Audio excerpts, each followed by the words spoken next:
Ah! Ah! What? Senpai, What's wrong? I just had a horrible dream. I had a dream that Sonic.exe had an official sequel. Right, I don't know how to break this to you, but, it does. That was actually a thing that happened.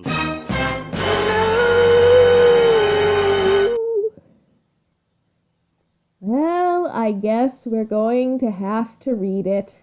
But hey, maybe the author at least got better this time. Yeah, I mean, one can only hope. So, I think I'm just going to start here, and once again, we're probably just going to pass things back and forth, I suppose. Yep, every time the journal entry shifts. Maybe. I suppose. Alright. It's been more than a year now, ever since the Sonic.exe murders began to happen, and the police department still doesn't know who's doing it or why it's happening. The first murders looked as though the killer did a sloppy job at it, but over time the killings, or at least some of the guys back at the station thinks it's just killings, have gotten more elaborate. Bodies have been starting to look like the victims just dropped dead or there were disappearances. One thing... Wait, if... Hold on. If there were disappearances, how did they know they're dead? Yeah. Also, just in this first paragraph, I've already noticed several grammar errors. Or, well, at least over time. So, as the cops were working overtime, the killings got more elaborate. And the guy thinks it's just killings. Yeah, that too. One thing is certain. All the victims seem to each have a burned/destroyed computer with some data from a game called Sonic.exe. None of us have found any connections or clues that could help us learn why all of this is happening. Well, no, that's not true. There was one cop who may have uncovered more about the murders than we did. The guy's name was Derek Green, a really good detective, mainly because he was always teamed up with his sister, Chelsea. They were assigned to... Hold on. The guy's name was Derek Green mainly because he was always teamed up with his sister Chelsea, or the guy's name was Derek Green, a really good detective mainly because he was always teamed up with his sister Chelsea. I mean, That's just obviously really they're confusing. going for the latter, but yeah, it could be read as like that being the reasoning why his name is that. They were assigned to investigate the Sonic.exe murders. I should know, because I was their boss at the time. They're both dead. Sometimes I wonder if I should have helped him. I don't know. Anyways, the boys have found Derek's diary when we investigate this apartment. He hasn't been in his home for weeks. The diary recorded all of what Derek found in this investigation. My god, did he write down a lot. Especially after the chief of police took him off the case. And a lot of what he wrote down seems to connect a lot about what's going on with these murders. At least, I hope he was onto something. Here is what Derek wrote. Let's see.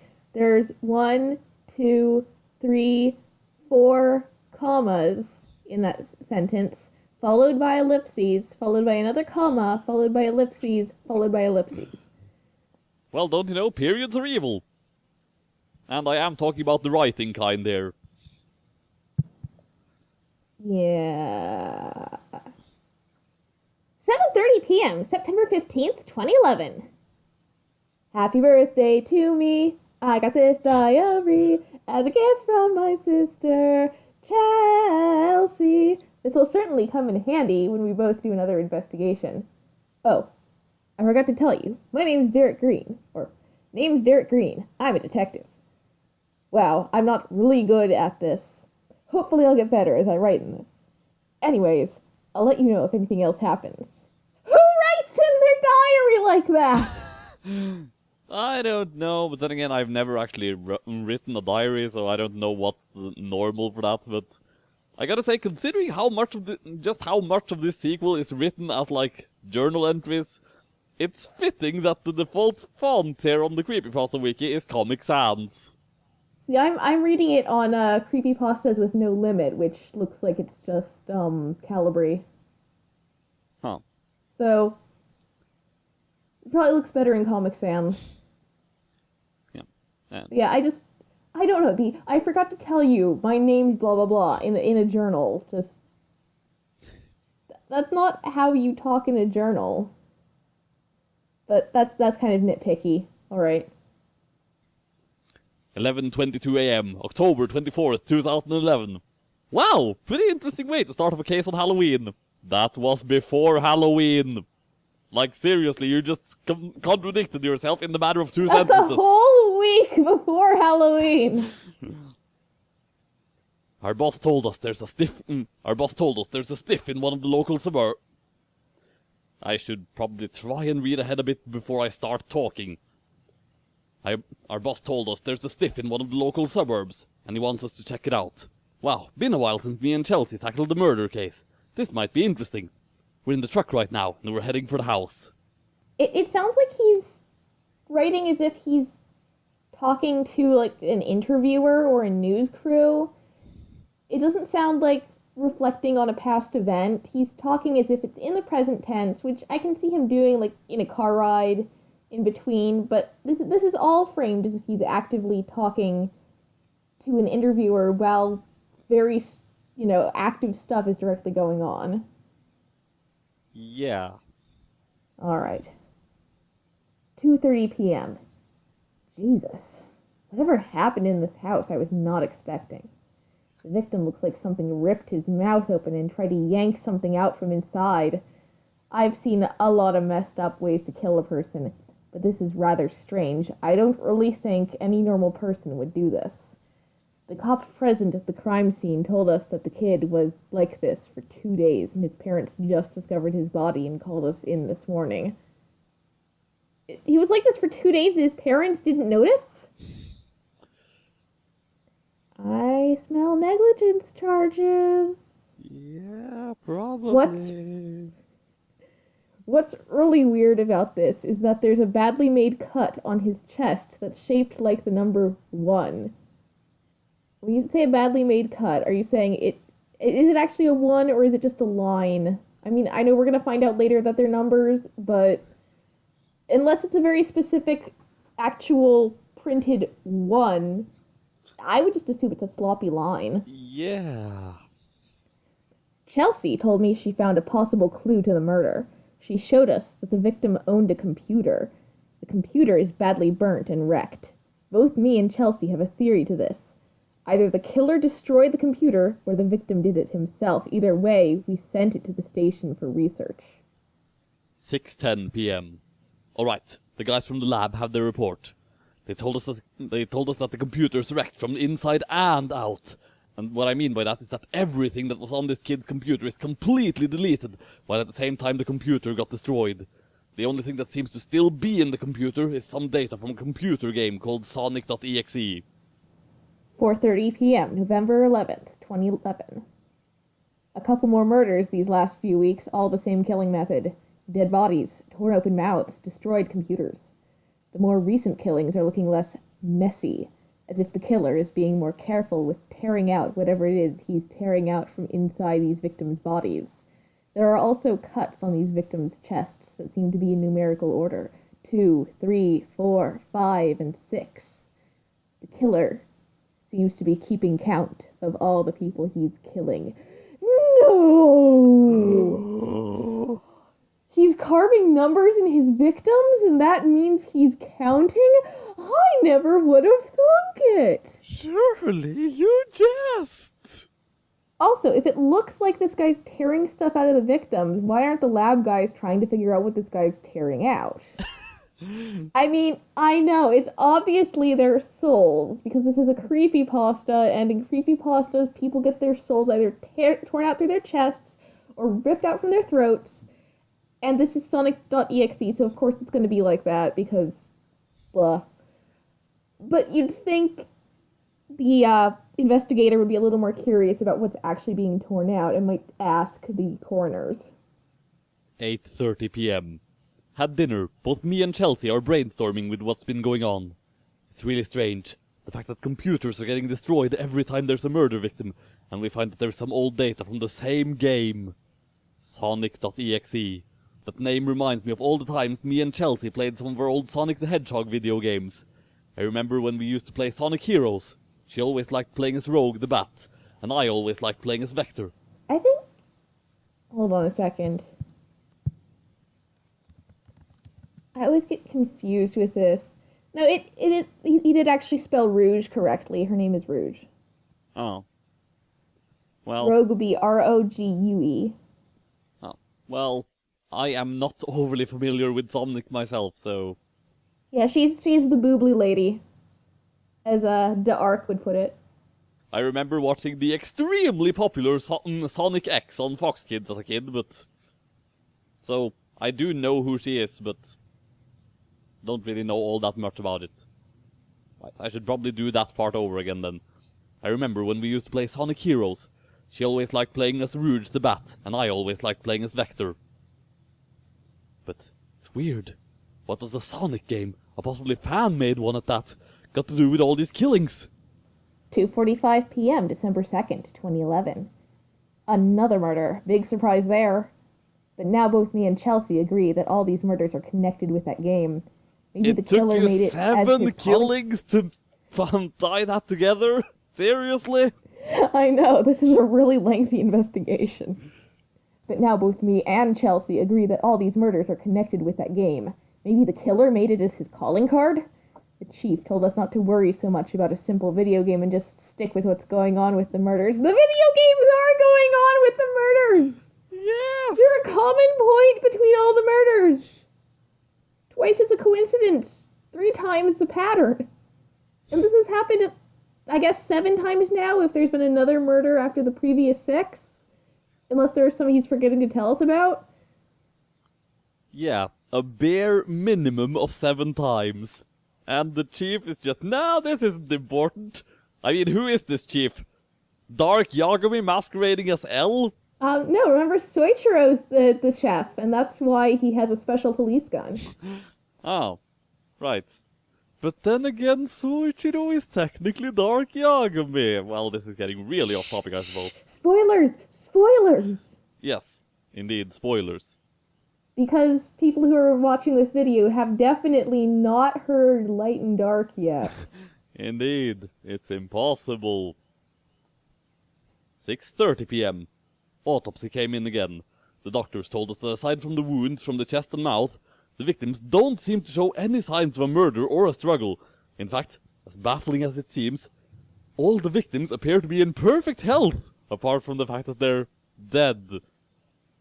So, aside from having massive cuts in them, they are in perfect health.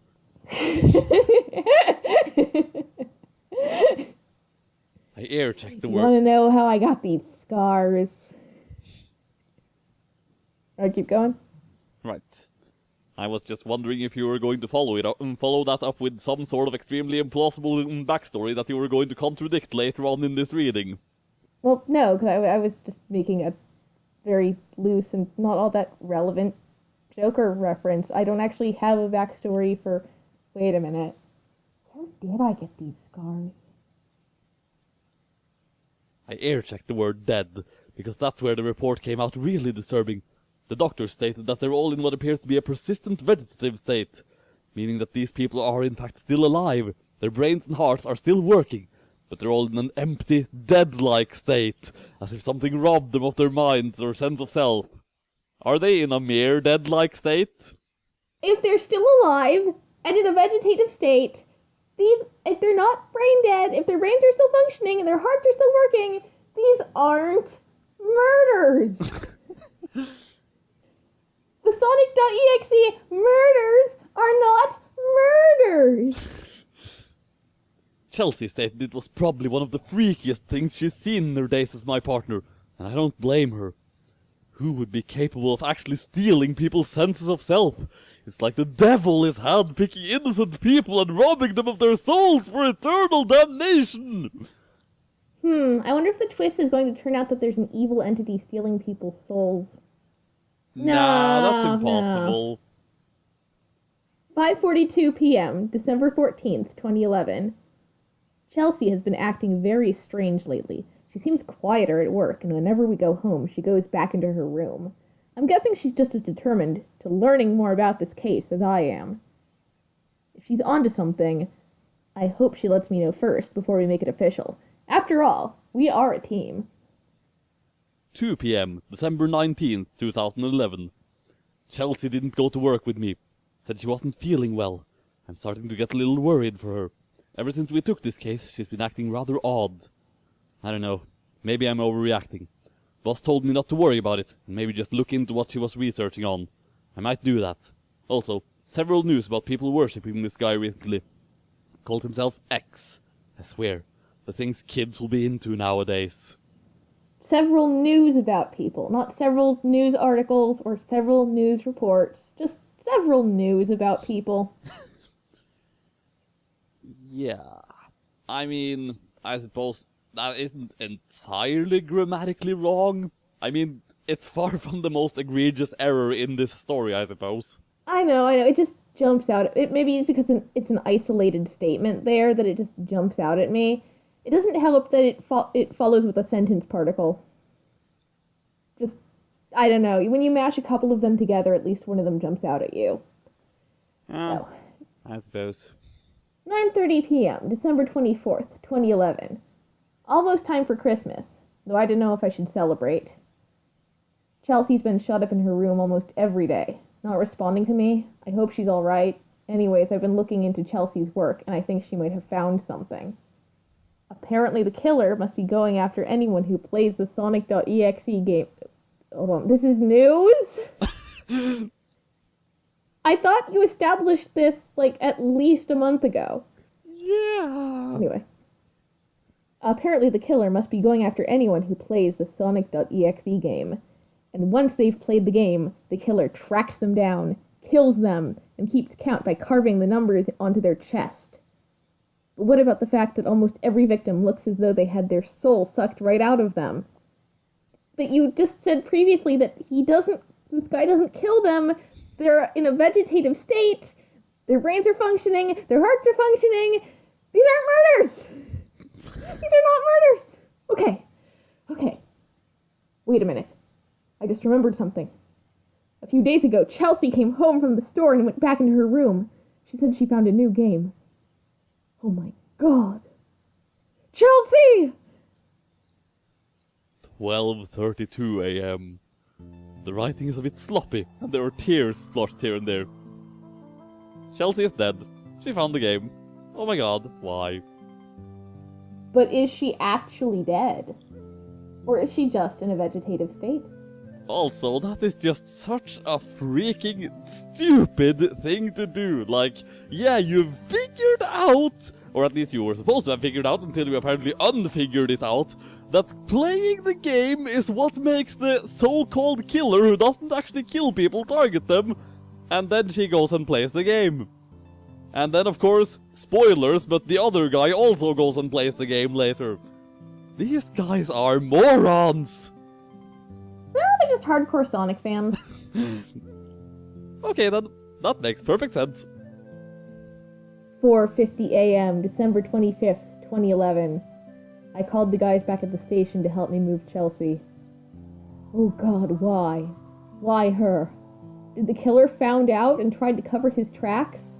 No, it doesn't look like anything was taken or destroyed. Well, except for the computer. And the game is still here. I wanted to keep it, to find out why this had happened, but the chief demanded I hand it over to him. The way he asked for it is really odd. It's as if he doesn't want me to do anything to this game disc.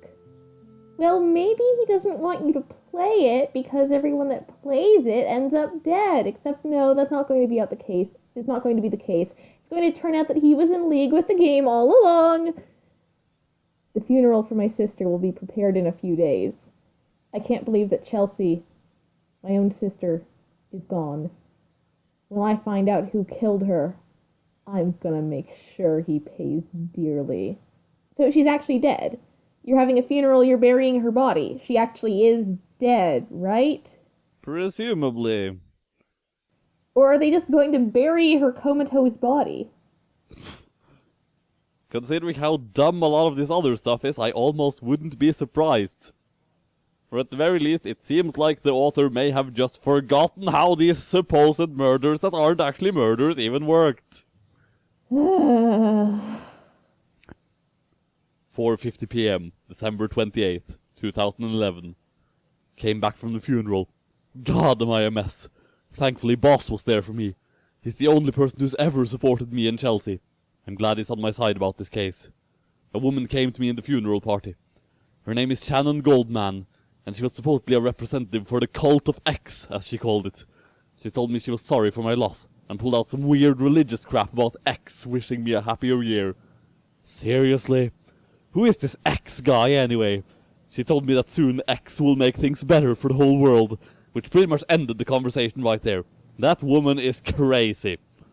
Anyways, more news about the cult of X doing more crazy stuff. Wow, whoever this X guy is, he's making as much of an impact on the public as the killer is. Obviously can't be any sort of connection. Also, can I just say it's impressive that this entry and the previous entry are exactly 3.5 days apart to the minute?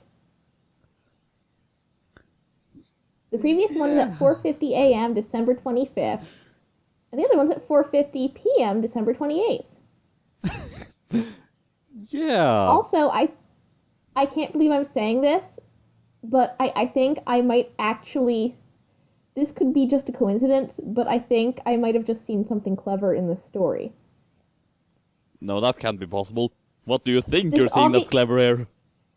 Okay, the obvious antagonist woman who works for X has the surname of Goldman, which is the surname of an antagonist from House of the Dead, which was a game made by Sega. It's famous for its terrible voice acting, by the way. I don't believe this. That is actually kind of clever. We should probably write it off as an accident. Obviously. 2:20 p.m., January 2nd, 2012. Another murder. Jesus, this guy never has a break with this, does he? This is like the 22nd killing. What is he trying to gain from killing all the people? And how the hell is he getting away with it so goddamn easily? I gotta know what it is Chelsea was finding. She was on to something, I just know it. Maybe if I look around in her room, I might find a clue. 5:30 p.m. Well, whatever Chelsea found, she left a lot of good clues for me. The computer isn't entirely broken. In fact, it seems like it only got beat up a few times, but still surprisingly working like new. I'm actually surprised I didn't see it like this that night. But then again, if you lost someone you love, you too would lose sight of very important details surrounding you. Anyways, I checked the computer, and there's an icon for the Sonic.exe game on her desktop. My god, how the hell did Chelsea even get this? I guess it doesn't really matter. What's really important is what I found in her notes. Apparently Chelsea was terrified of this game. Something from the game scared the crap out of her. In fact, according to what she wrote down, she made it seem like the game is cursed or something. But that can't be the case. There's no way a computer game would harm anyone, right? Oh my gosh. How stupid can you be? Also, apparently in all the previous cases, all the computers were completely destroyed, except this one's working like new. It's just a little bit broken on the outside. No, author, you said that the computers previously were completely wiped except for some data from a game called Sonic.exe.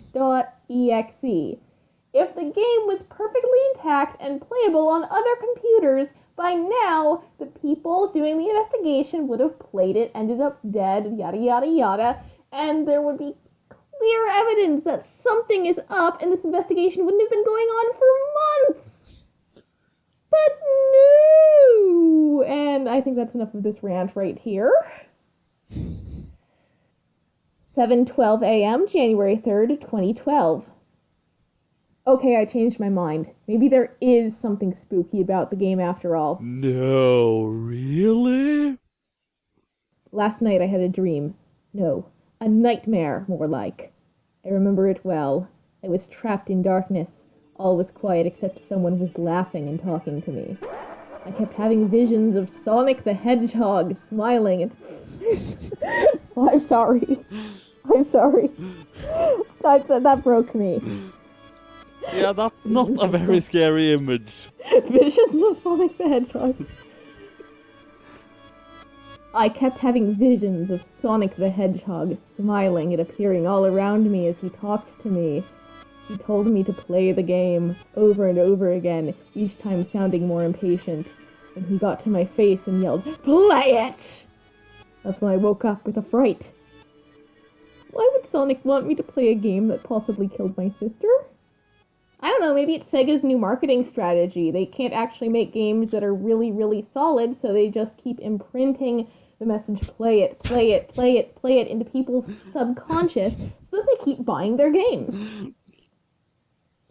Well, I mean, I haven't played any Sonic games at all ever, but that seems like a perfectly adequate explanation for how they keep making them when they are apparently all so terrible.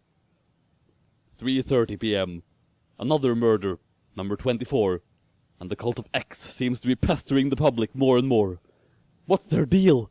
Don't they realize that there's a killer on the loose? Wait a minute. What if this X weirdo is the killer? Would make sense. Ever since this murder started, this cult has been hanging around recruiting more and more people. And this X character they're worshipping, who is he? Why is it that this cult even started after several murders have taken place? I looked over Chelsea's notes again, and she seemed to agree with me. Apparently X has something to do with the Sonic.exe game. Did he make the game? Is he somehow got a hold of it and thought, hey, if I kill people with this game, people will like me? If what X is doing is real, then something is seriously wrong here. I think my brain just fried from the stupidity. I don't even know what to say about that entry. I don't know how to put it into words. This acting like these conclusions are profound. I'm sorry, but you have a mysterious cult showing up at the same time that there are a bunch of random murders. Well, not random murders, very organized murders. You have a very organized cult, and you have very organized murders. And I don't know. The notion of Derek being like, oh, well, this guy is probably thinking if I kill people, maybe they'll like me. You can't possibly... I don't even know what I'm... Ugh. Alright, so, 6:30 p.m. Unbelievable! The chief of police came over to my apartment a while ago and he told me that the investigation may be too much for me to handle, and he said I was off the case.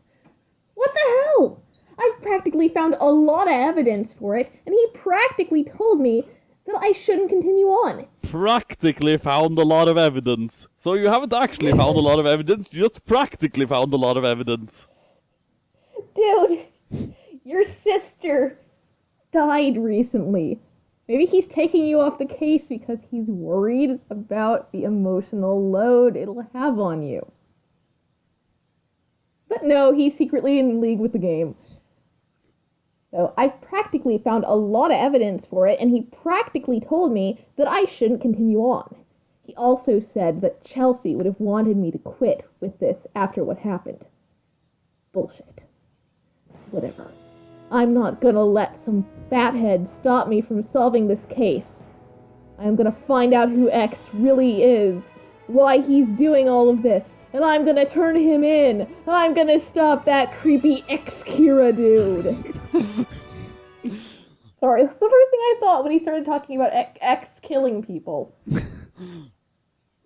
Yeah, I suppose there was an X-Kira. I don't remember off the top of my head who X-Kira was. Was that Mikami or something? I think so, yeah. Because I think Kira was from a supplemental storyline, like the Beyond Birthday book or something. No, I think Kira was actually from like an additional manga chapter that they wrote long after the series had concluded. Sort of an epilogue thing. Well, again, still something supplemental. But yeah, so it's not Kira, it's Kira. Yeah. Anyway. 5 p.m. February 8th, 2012. More murders. We're up to 28 now. The boss contacts me about it every now and then, behind the chief's back. He told me that whoever is causing all these murders is one smart son of a bitch. I can't really blame him. As much as I hate to admit it, I have to give X credit for being able to kill 28 people so far. But he's not gonna get away with it. Anyways, I've looked over Chelsea's notes again. And what she wrote down before she got attacked was very odd. Nonsensical stuff about a Sonic plushie always watching her. Spying on her.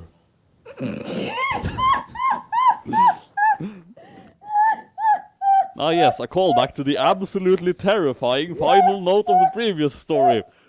Because, you know, there being a Sonic plushie in the room, that's just the most horrifying image ever. Also, wait, the boss and the chief, like, are they from an independent investigation bureau and the guy's in charge of them there and the chief is the chief of police? Like, who's the boss, who's the chief? I'm not getting the chain of command here. Yeah, that is also quite odd, unless the boss is just a nickname for the other guy or something. I don't know, it's really not clear at all. I never saw a Sonic doll in the apartment. Then again, I never questioned my sister's sanity. She was always the smart one in things, and it just pains me to realize how broken she was just before she died. I didn't tell the boss about X or Chelsea's notes. I know he won't believe me. Nobody will. Guess if you have to solve a case, you have to do it yourself. I have full confidence in your abilities, dude. Full confidence in your abilities. I am absolutely certain that you will catch the killer with your amazing detective skills. 8:30 p.m. Someone sent me a friend request on my Skype. He calls himself Cole. He said he can help me with this case, but only if I can trust him. I really don't have a choice. I'm willing to do anything to put an end to this. You know, the fact that this story is trying to present itself as super serious, yet he constantly writes really kind of undercuts it. I mean, of course, obviously the fact that it's terribly written undercuts it even more, but just everything else is properly written, relatively speaking, but just that one abbreviation keeps coming up again and again. Yeah, that is kind of an interesting thing. He doesn't actually abbreviate a lot of other stuff, just really. Oh, and a lotta. Yeah. Anyways, Cole told me that I first have to get files of all the victims in the Sonic.exe murders. That's what the news is starting to call them now that the police has confirmed the old game data in the computers as evidence. So later on tonight. So that only took them over 3 months to actually confirm that very obvious detail. Well, that means people are going to stop playing the game, right? Now that they know that everyone that plays the game was murdered, or at least everyone in these murders played the game, then that should put people off of it, right? That should slow down the murders. No one's going to play the game. And oh wait, I forgot, this is the Sonic.exe world. Everyone doesn't have even one iota of a brain cell. Later on tonight, I'm going to pay the station a little visit. 11:45 p.m. Jesus, what a close call. I just made it back from the station. I managed to grab all the files, and I had a run-in with the chief. He asked what I was doing back in the station. I lied and told him that I had to pick up a few things from my office and decided to take some time off. Thankfully, he believed me, but it's strange. The way he talked to me sounded like he didn't believe me in the slightest. Anyways, I got the files just like Cole asked. I told Cole that all of the victims had the same occurrences. All of them were in a dead-like state, as if their souls were taken out, that they were all numbered, and that each computer the victims had were somehow destroyed, and had Sonic.exe inside the hard drives. Except in the case of your sister, who was apparently actually dead and her computer was not destroyed. Yes. Cole said there's a reason why all the victims had Sonic.exe in their computers, and boy did I not like the answer. The answer that I could never have anticipated, because it was so surprising. The cult of X is involved. Their members, after someone gets killed, steals the game disc the victim had at the time and hides the way for a while until it shows up later at a random place to easily obtain it. These random locations could be anything: a game store, a pawn shop, the black market, eBay, Craigslist, random yet seemingly harmless deliveries, anywhere that involves buying stuff. That way, when the next potential victim finds it, he or she becomes the new owner of the Sonic.exe game, until X comes to kill them, and then a member of the cult comes to steal away the game disc again, and thus the cycle begins anew. So wait, does the person have to be the legal owner of the disc for it to affect them? You make it sound like they have to legally obtain the disc. Well, not legally if it involves the black market, but they have to purchase it. There has to be some transferal of ownership. You never bring this up again, but that seems to be what you're implying. I asked Cole why the cult is even doing this, and he told me that X, the bastard, is clearly some sort of holy figure to the cult, and they will do whatever it takes to be on his good side. No kidding! The guy that the cult is worshipping is a holy figure to the cult. Sorry, I just couldn't keep a straight face at the end there, so they will do whatever it takes to be on his good side. What does they see in X anyhow? Why is it they like him so much that they're willing to be accomplices to murder? Or better yet, what kind of power does X have to strike so much terror into people that they'll do whatever he says? Hey, Derek Green. They're not accomplices to murder. None of the victims are dead. Except your sister, or maybe not. I don't know. It's not consistent. 3:30 p.m., March 1st, 2012. I couldn't hold myself any longer. I had to know what Chelsea found in that game, so I played it. It started off pretty basic with the classic Sonic the Hedgehog title screen, until I started it. Sonic. His eyes had gone black, and there were red glowing dots staring at me. Anyways, when I got on the character selection screen, yes, this game apparently has one, I was shown the character lineup. Shadow, Sally, and Rouge. Rouge was Chelsea's favorite character. I chose not to play as her, out of respect for Chelsea, and chose Shadow.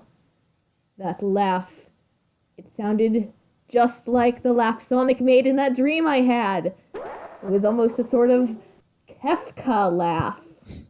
That sounded pixelated. The game started with a level title called Let's Play. Oh no, it's another YouTube Let's Play! Oh wait, you do a channel of those. No offense, senpai! And I was shown Shadow standing in what appears to be a hallway of mirrors, with a faint echoing sound of a piano playing a calm melody in the distance. I had Shadow walk down the hall, and every time he walked past a mirror, I was introduced to a more twisted, messed up version of himself in the mirror. His reflection's red markings were oozing red as if he was bleeding, and his eyes were bloodshot to the point to where they were red, bleeding and pulsating, and he had probably the most psychotic grin on his face. It's like I was looking at a walking fountain of blood. I'm trying to read this dramatically, but it's just the same thing. It's just the same thing. Red and black and bleeding and blood and psychotic and blood and eyes and dots. Well, we haven't seen any hyper-realistic yet. That's true. I had Shadow walk past the last mirror and the music stopped. Shadow was now walking down an empty, quiet hallway. I had this growing sense of dread in my stomach. And then Shadow stopped at one more mirror. Wait. He walked past the last mirror, then he stopped at one more mirror.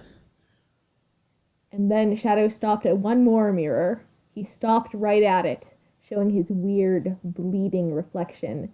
And then that laugh came again, and I saw that the real Shadow was slowly transforming into his reflection, bleeding and smiling. What the hell kind of game is this? Dude, it's a creepy game. We've established this. It's creepy, and there's a cult involved, and they're not killing people, but they're not killing people, but they're killing people. I mean, by this point, I have officially lost any respect for this guy because he fucking played the game! And then Sonic appeared. With those black and red eyes, red tears coming down his face, he smiled as he looked at Shadow, and then the screen went black, and then came a message on the screen. It's not the outside that's important, it's who you are on the inside that really intrigues me. When it came back to the level, Shadow was sitting on the floor, cradling in a half-fetal position like a child, just grinning that freaky grin. Then Sonic smiled, and he looked at me, and then he lunged at Shadow, the screen going black with a loud pixelated screeching noise. Gah, I still feel as if I can hear it ringing in my ears. That laugh came again, and another message. No, seriously, you are reading this in the most appropriate way possible. You're learning more about this better than anyone, aren't you, Derek? What the funny duck? How the hell does this game know me? Actually, it's really easy. You can have a program search for names that appear commonly on your computer, and the game will then guess that that's your name. It'll insert it into lines of text in the game, and that's how you get a creepy game that knows your name. Of course, sometimes it'll read the wrong name, and you'll get a silly jumbled username or something that's actually referring to your sister who's been secretly logging into your computer all this time. Didn't you mention that Undertale does stuff like that? Undertale doesn't data mine for your name, but it does have a lot of files that record actions you've made even between saves, so that if you kill a character but don't save, then go back and then don't kill them, the game will call you out on it and say that, oh, you didn't like the outcome of that, so you went back and changed it. But yeah, that's a thing games do a lot nowadays. It's not actually that weird. Also, I just gotta point out, like, in the last story, you had that massive rant about how you couldn't take anything involving the word ducks seriously. And I was trying to imply the fact that it also feels like kind of like that because, well, you've basically made funny duck into a curse word. That's true. That is true. This doesn't make any sense. My thoughts exactly. It brought me back to the main menu, and I saw that Shadow was now in one of the TV screens, looking as he did earlier, looking rather mindlessly happy. In the last story, didn't they have looks of horror on their faces? Yeah, and then Robotnik had a mere dead-like expression. Oh, a dead-like expression, like all of these murderers are in a dead-like state? Yep. I had to turn the game off. My head hurt so much from all this. Was this what Chelsea found? A haunted computer game? And now some guy is using this, too, as an excuse to kill people just to gain a cult? No. First of all, how do you know it's a haunted computer game? It could be a cursed computer game. Or it could just be a computer game that somehow lets these people track down your address, allowing them to find you, come into your house, and put you into a vegetative state. Just to gain a cult, of course. I just don't get it. Why is all of this happening? Who is X? Who is X? Who is X? Kira. Sonic? Just, at this point, it really isn't looking an awful lot like a diary entry anymore. No, it's not. It's very clearly either an interview or an internal monologue. Probably more an internal monologue. Yeah. 4:30 p.m., March 2nd, 2012. I've come to a conclusion. It's obvious that X is no ordinary human being! In fact, I no longer even think he's human! Cole filled me in about him. X is really called Sonic.exe! Named after the game that's been causing all of this trouble!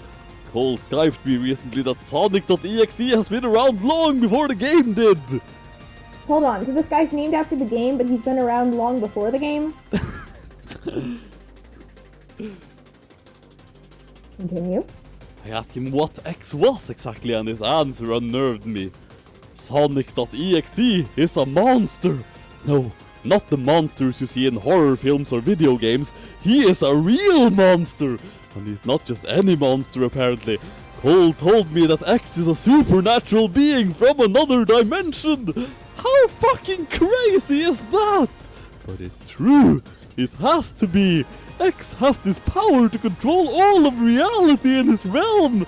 And he is unable to do the same in our world because he can't enter it! And this all sounds so legit! Dude.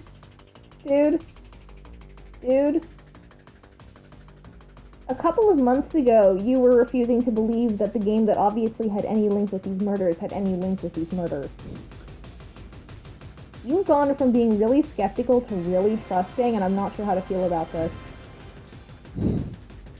Well, I mean, he has seen a whole lot of absolutely bizarre stuff lately, but this is still rather excessive, I suppose.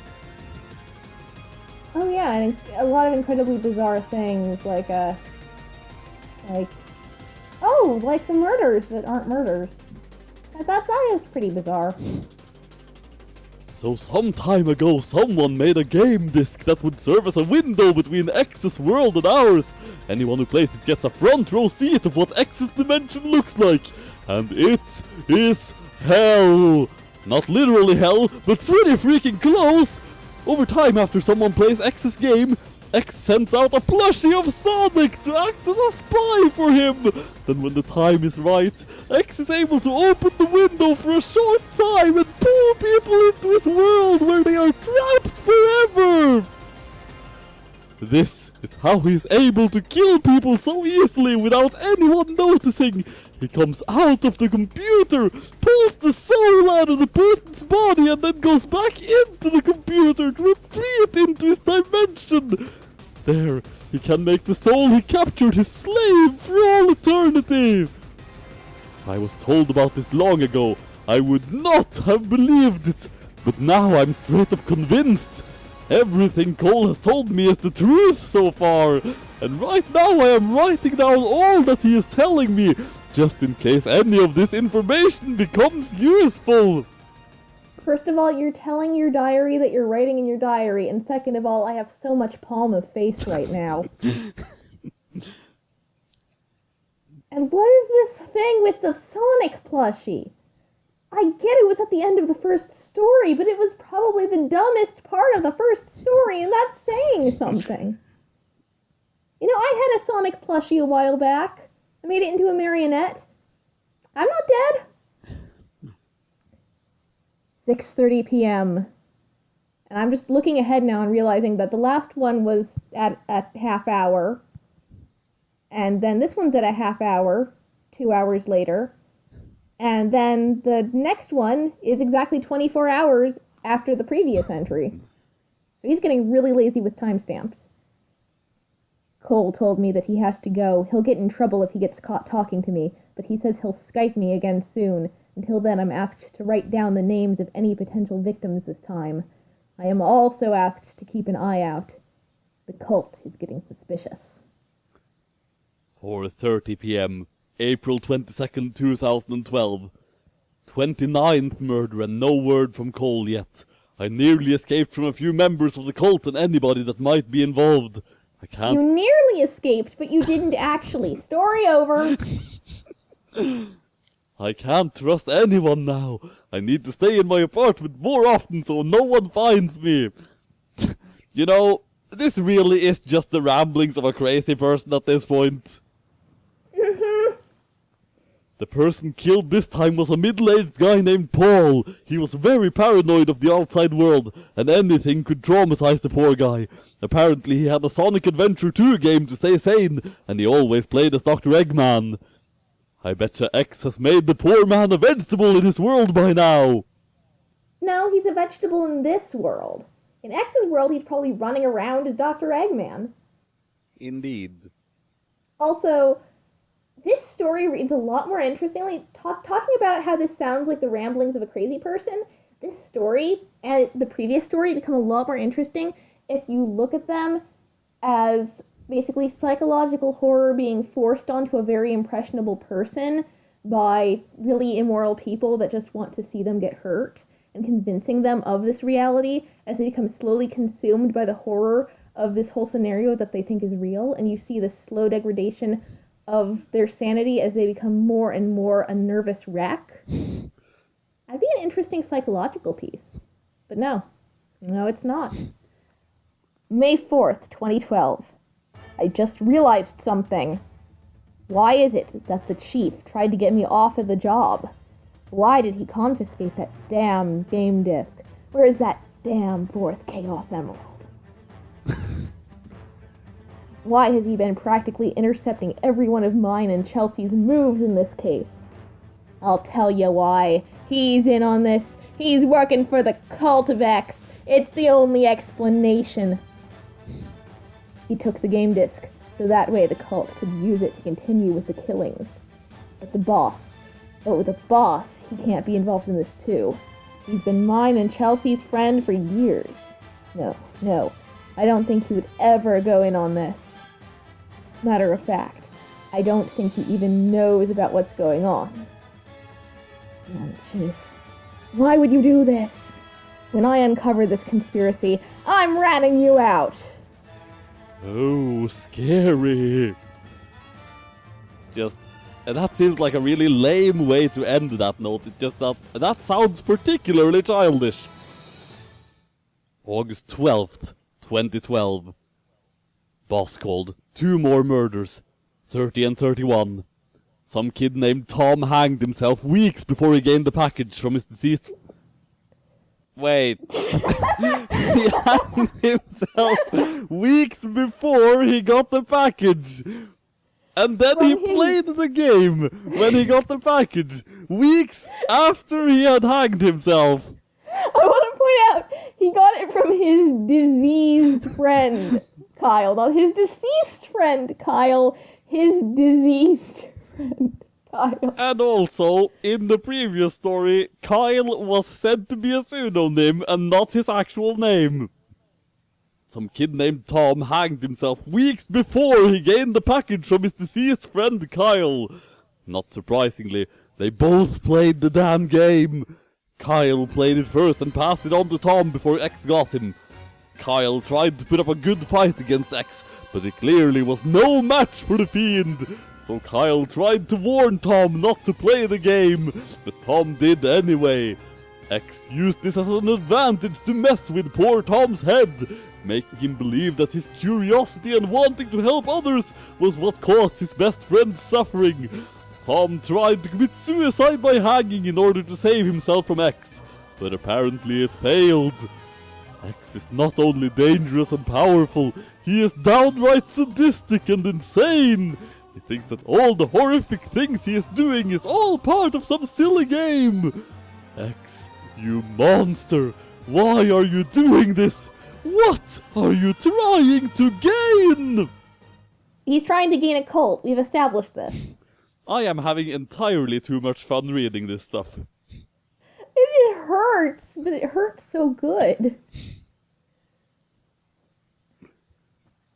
August 24th, 2012. Played more of the game. The level Sally was in was really odd. She was in what appeared to be an old, desolate city. The sky a dull, dark mixture of clouds, everything all dull, empty, and dead. No music. What was weird is how she was smiling. Maybe she found something good? No, that wasn't the case at all. After I had her run and jump past debris, she reached the end of the level. X was there. She smiled at him, and he smiled back. Then another message. See, I'm not such a bad guy, Derek. Then another. I can be kind when I want to. Then it showed X holding Sally's hand, smiling warmly at her. She looked different now. Her eyes were sewn shut, and her color palette seemed darker. Can I just emphasize that this is using the character model from a fan sequel, Sally.exe, and putting it into the actual sequel made by the author of the original.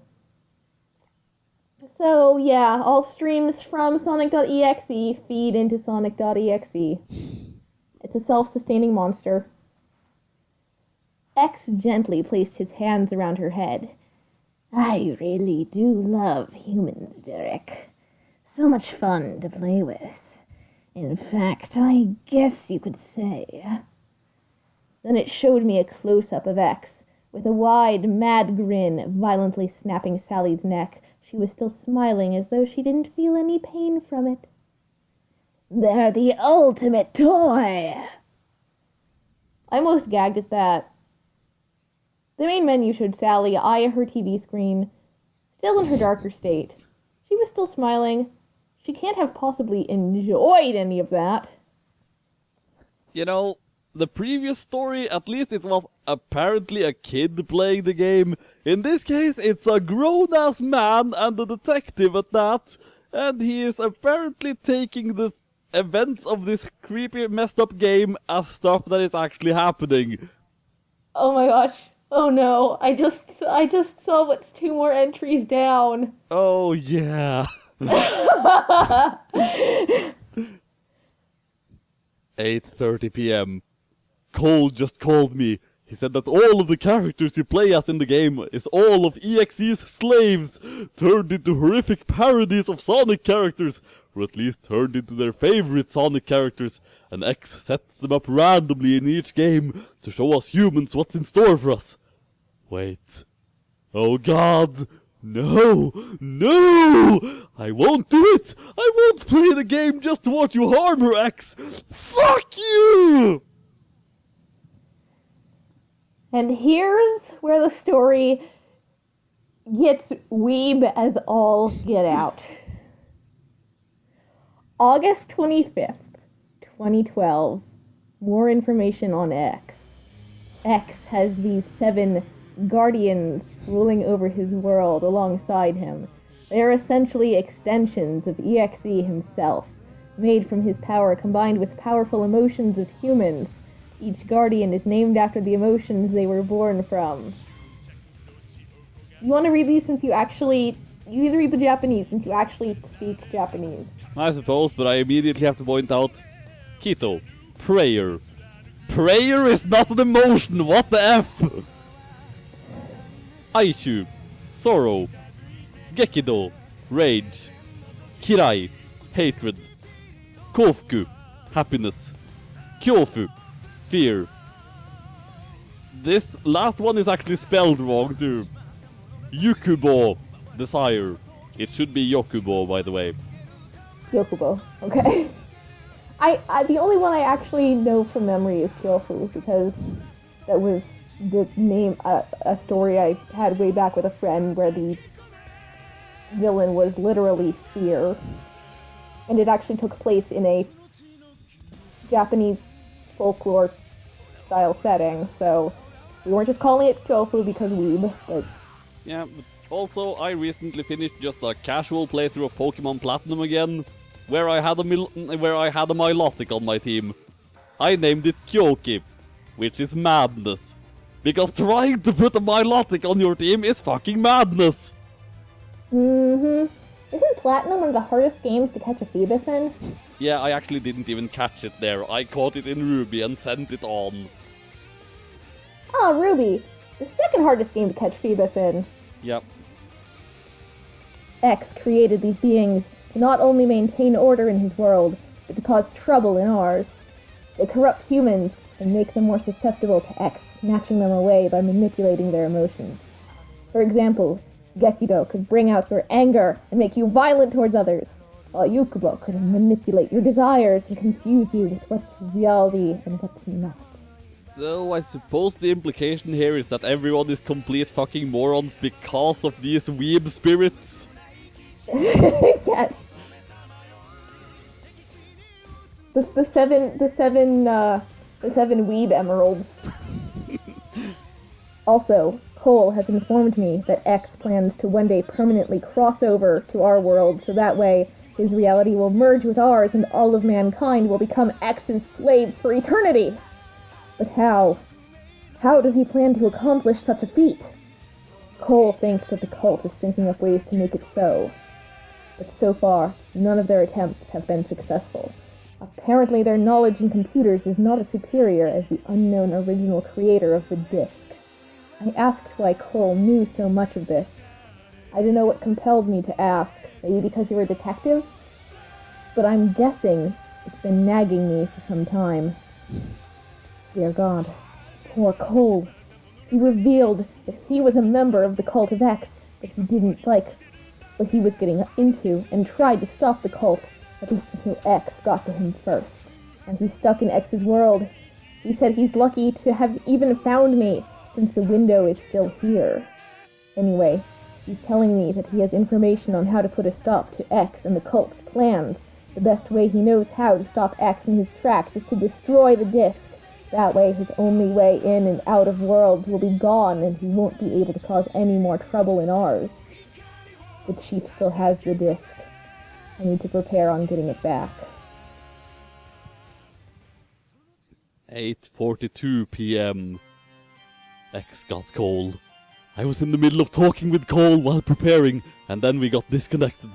When it reconnected, Cole's username was changed to X. X. And that's one of the parts that makes me feel like this could work as a psychological story of just people completely screwing with this guy. Because how easy is it to change his Skype nickname? Yeah. X told me that Cole has been cheating and needs to be punished, and then he pasted "ha" over and over and over and over. God damn you, Sonic.exe! Why must you spam me like this?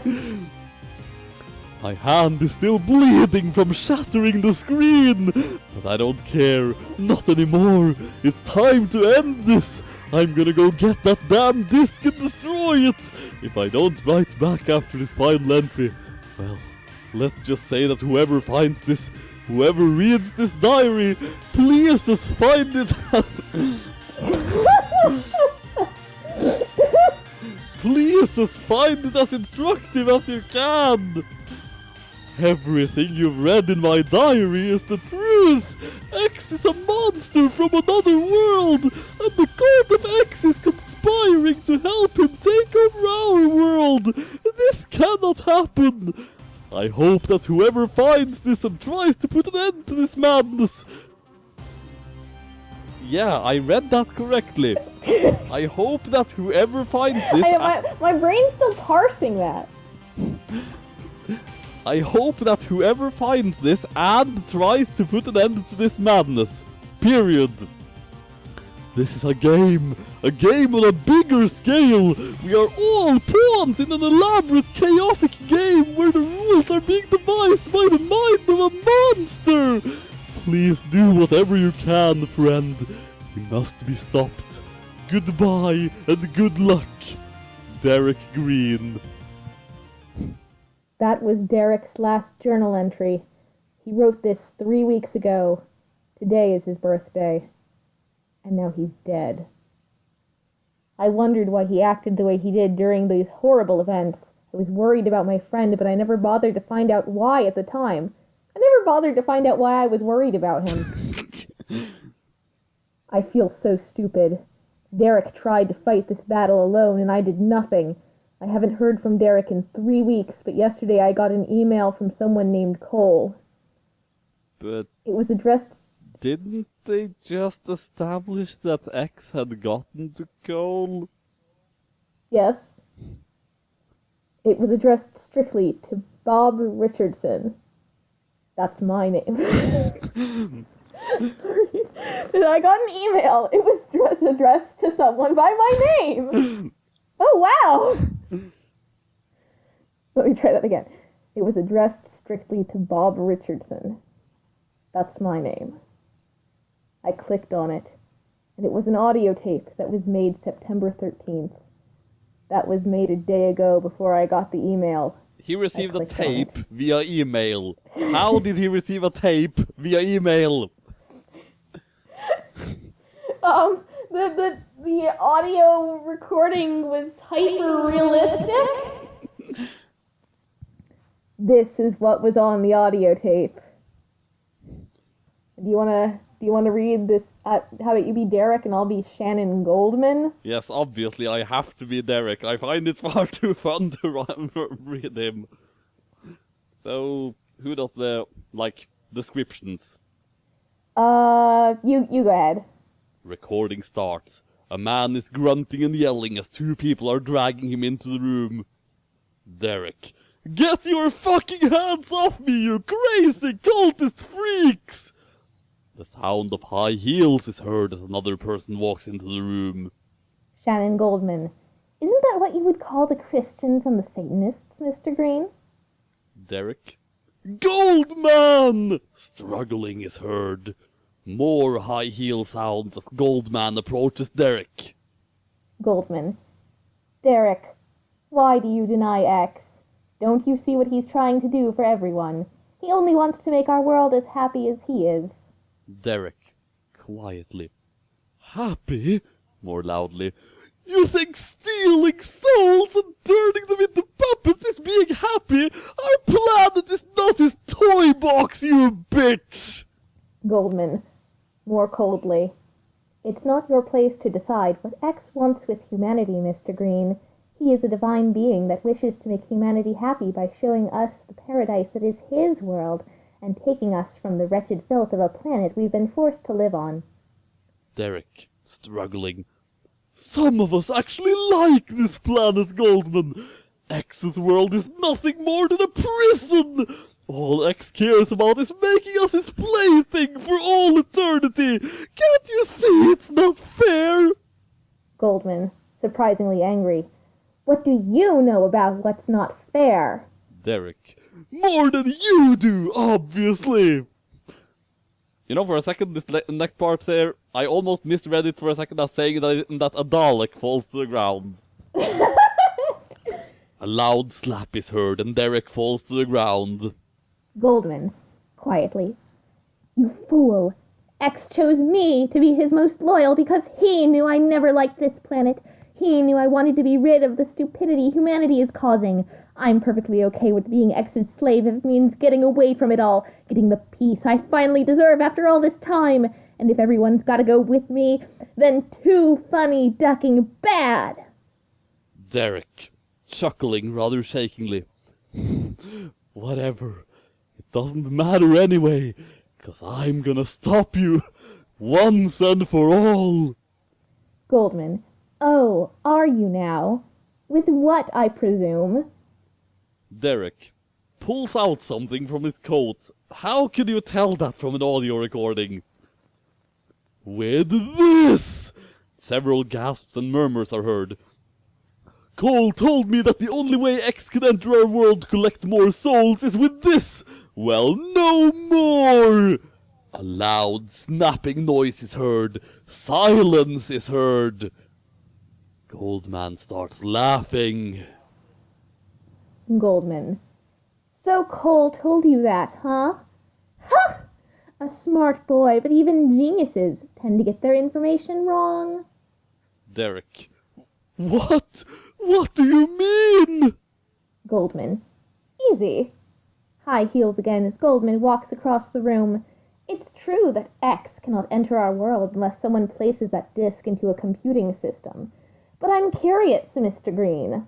The sound of Goldman pulling something out from her pocket. Goldman. Whatever made you both think that disk in particular was the original? Derek, shakingly. No, that can't be! Goldman. A brilliant theory, I might add, but I'm afraid it's your last one, detective. The sound of a disc being inserted into a CD drive is heard. Derek, violent struggling and yelling is heard. No! Let me go! You can't do this! And then strange supernatural sounds are heard, and then the audio breaks up and distorts a bit. A new person is walking into the room as Derek is screaming for his life. X. Hi, Derek. Derek. No! X. More clearly.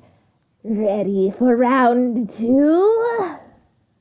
Then loud screeching noises are heard as the audio distorts more badly more. Derek is screaming. Sonic.exe is laughing as there is a loud tune playing sped up and in reverse, and a loud, fast, drum-like rhythm booming loudly. The whole audio distorts and breaks up. finally ending in static. The audio tape ends. After hearing this, I've never felt so hopeless. Both my friends are gone, taken from me.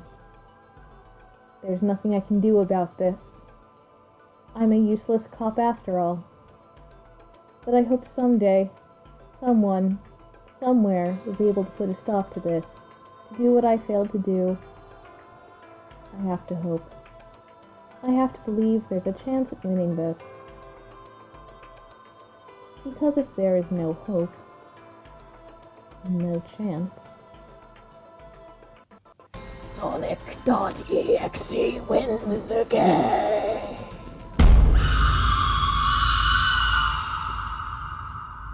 Okay, real talk though, I mean, we've pretty much made it very clear throughout this already, but like, the first Sonic.exe was not particularly scary.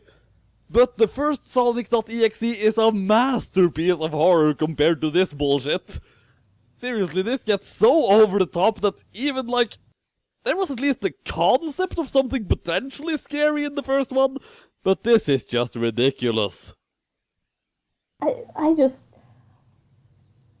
I feel like there is a semblance of a story in here. I mean, some of the stuff that I've written has elements of this, but it's so poorly realized and inconsistent. And it's amazing. And the seven guardians of human emotions that and of course they have Japanese names. Indeed. Well, I mean, Sega is a Japanese company, isn't it? Like, Sonic is originally Japanese. So I mean, yes, but this isn't Sonic. This is Sonic.exe, who's a horrible monster that was made that existed long before this game disc. It's supposed to be some sort of ancient, terrible entity that takes the form of Sonic.exe to lure in the furries, I guess. Honestly, that's what the Cult of X just reads as in this. It's the Sonic fan base wanting to actually become their personas. Realizing that they can do that in X's dimension. That's seriously what I think the Cult of X is in this story. yeah, this is dumb. Seriously, This is why dumb. is this so dumb? This is so dumb, there couldn't possibly be anything dumber than this. You do realize that now that you have said that, we are basically obligated to read something even dumber next time. Oh, what could be dumber than this?